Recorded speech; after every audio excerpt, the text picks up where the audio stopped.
We're finally here. After 16 long years, The Cure is finally back with a brand new album. And well, let's just say that this is not exactly a super uplifting one. And I mean that in the best way possible, of course. So for people coming here that know me as a metal punk guy, you may be surprised, or at least just a little surprised, that I'm a huge fan of The Cure and goth music, goth rock, post-punk in general. Truth is, I was into The Cure and similar bands long before I was into any metal or punk. My memories with Robert Smith and co. go way back, and I pretty much grew up with this band. And now, after years of being in literal developmental hell, Songs of a Lost World, The Cure's 14th studio album, is finally out. Now, for anyone wondering what the overall mood and sound of the album is like, let's just say that this isn't exactly an album that you would want to find your happy place with.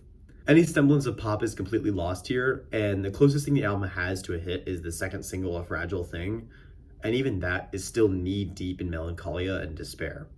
Basically, anyone here searching for like another Just Like Heaven, Friday I'm in Love, or In Between Days will not find anything even remotely close to that here. Honestly, looking at the cover, you could probably already tell that this was going to be an album that ventured into the darkest depths of melancholia, and The Cure have always been great at matching the album covers to the overall vibe of the album. With each of their albums, pretty much just by the colors alone, you know what you're going into.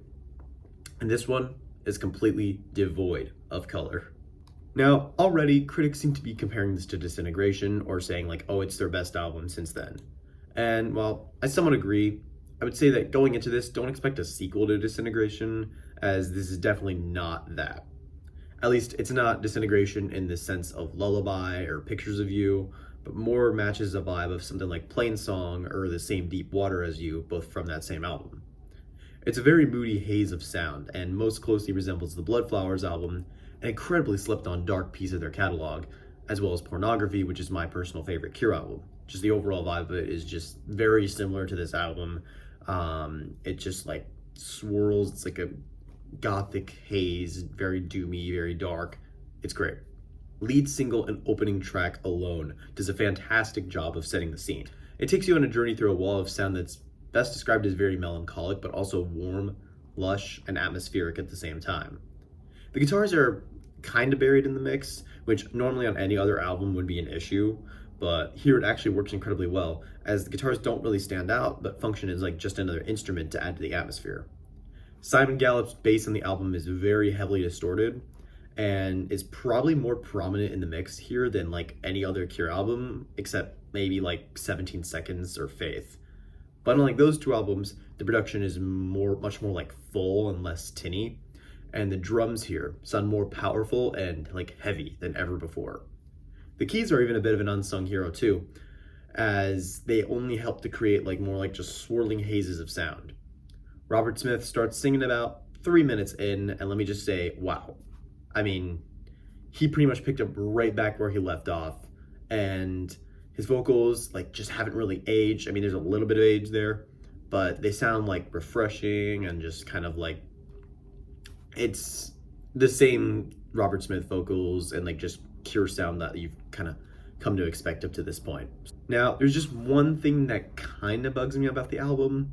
Pretty much every song takes forever to get going. And again, I honestly can't still decide if like it makes the album annoyingly slow or if it helps it flow more. And as a fan of more atmospheric music and metal, I'm pretty used to long, drawn-out songs. And usually it doesn't bother me how long the songs are if I can just kind of zone out to them.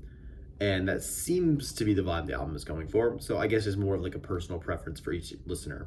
Tracks like And Nothing Is Forever and I Can Never Say Goodbye only further emphasize the dark elements of the album and have some similar musical motifs and lyrical themes to the point where this almost feels like a concept album. It may not like follow like a storyline, or like may not be a concept album in the sense that like Operation Mindcrime or Seventh Son of a Seventh Son or Downward Spiral by Nine Inch Nails is, but the album just has a lot of similar motifs and themes presented, and every song has like themes of like failed relationships, death, mortality, and solitude. And all the songs feel incredibly personal. It makes sense. Robert Smith is now 65 years old, and he's definitely been through a lot. And it wouldn't make sense for him anymore to be writing any like sappy love songs like A Letter to Elise or Just Like Heaven. And These were when he was much younger and yet to experience a lot of things. When you're old, your mortality starts to come to the forefront, and fellow British goth electronic group Depeche Mode explored similar themes on last year's album, Memento Mori. And for any metalheads watching, upon hearing this album, I also thought it very similar to Typo Negative's World Coming Down. On that album, there were no spooky Halloween party favorites like Black Number One or Christian Woman. Now, while Peter Steele had written some songs that were more on the emotional side up to that point, these songs were pretty much relatable to him only, and at that point in his life, he was beginning to lose family members. Everything Dies, Everyone I Love Is Dead, and the 11-minute title track. Case in point, this album, Songs of a Lost World, although here the themes are a little more subtle. Even the title of the album, Songs of a Lost World, just sounds bleak and hopeless. The only time the album really goes somewhat off the cuff at any point is the track Drone No Drone. It's actually somewhat more energetic. I mean, obviously energetic in like the moody sense, but still like a little more up-tempo. And it's also kind of heavy, but heavy by Cure standards at least. It's a nice way to break up the flow just a little bit, but even if it does still retain much of the moodiness. The appropriately titled End song closes out the album, of which its intro is nearly 6.5 minutes long, when we're talking about a 10-minute song here. And the song actually kind of feels somewhat uplifting, like moving on like after a tragic event.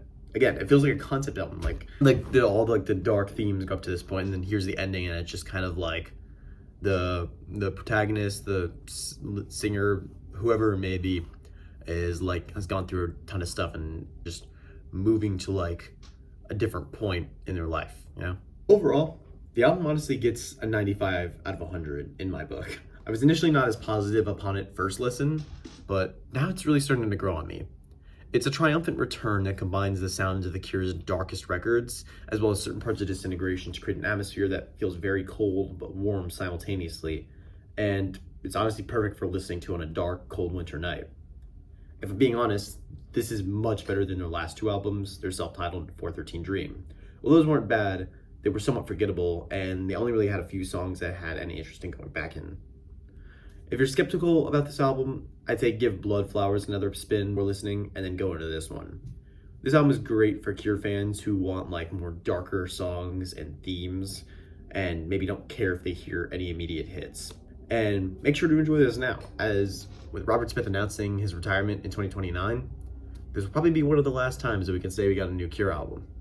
But don't worry, this won't be the last one, as he already announced a follow-up to it, and obviously we don't know anything about it yet, any release dates, but he has confirmed that they've already begun working on a second album to be released after this one. So maybe that will be their last album. Who even knows at this point? At least hopefully it won't take 16 years, which, I mean, at this point, no, it won't. Anyway, yeah, again, let me know what you guys thought of this album in the comments. Is it boring? Is it overrated? Or is it actually like genuinely just like incredible, like triumphant return for The Cure after 16 years of recording inactivity? I'm Planet Sabbath signing off, and I'm saying see you later.